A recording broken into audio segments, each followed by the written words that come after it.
গাজীপুর সদর থানার ২৮ নং ওয়ার্ডের বুর্দা এলাকায় বাংলাদেশ জাতীয়তাবাদী দল বিএনপির কর্মী সভা অনুষ্ঠিত হয়েছে।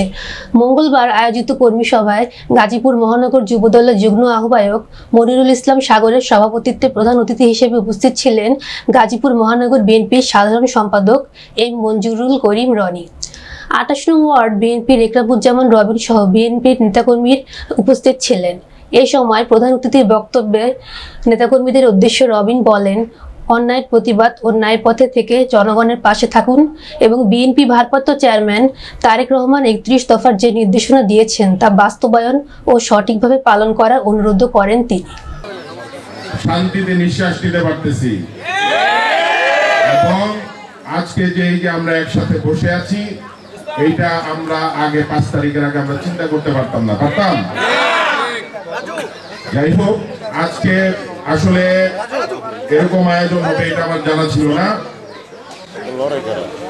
আপনাদের সন্তান আমার ছোট ভাই সাগর আমাকে দাওয়াত দিয়েছিল যে ভাই আপনি একটু আমার বাসায় আসবেন, ৪টা ডাল ভাত খাবেন। তো আসার পরে দেখলাম এই অবস্থা। তো ধন্যবাদ আপনাদের সবাইকে যে আমাকে আপনারা ভালোবেসে আমার এখানে এসেছেন, উপস্থিত হয়েছেন কষ্ট করে।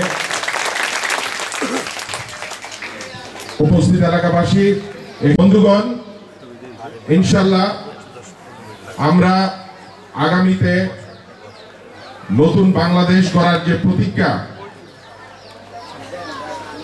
আমাদের প্রিয় নেতা ভারপ্রাপ্ত চেয়ারম্যান তারেক রহমান সাহেব করেছেন, সেই লক্ষ্যে আমি আমাদের বিএনপির প্রতিটি নেতা কর্মীর প্রতি অনুরোধ করব যে আপনারা আমাদের প্রিয় নেতার নির্দেশ মেনে আমরা যেন গণমানুষের পাশে দাঁড়াতে পারি, এলাকাবাসীর পাশে দাঁড়াতে পারি এবং সকলের সুখে দুঃখে একসাথে মিলে আমরা যেন সামনে নতুন বাংলাদেশ গড়তে পারি, সেই ব্যাপারে আপনারা সচেতন থাকবেন। এবং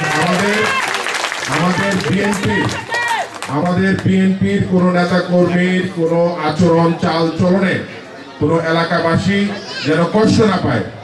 আওয়ামী লীগ এই ফ্যাসিবাদ সরকার যে অত্যাচার নির্যাতন সারা বাংলাদেশে করেছিল, সেই ধরনের কোন উদাহরণ আমাদেরকে জনগণের ভোটের মাধ্যমে ক্ষমতায় আসতে হবে।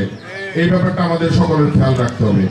আমরা যেন জনগণের সমর্থন নিয়ে আগামীতে সরকার গঠন করতে পারি।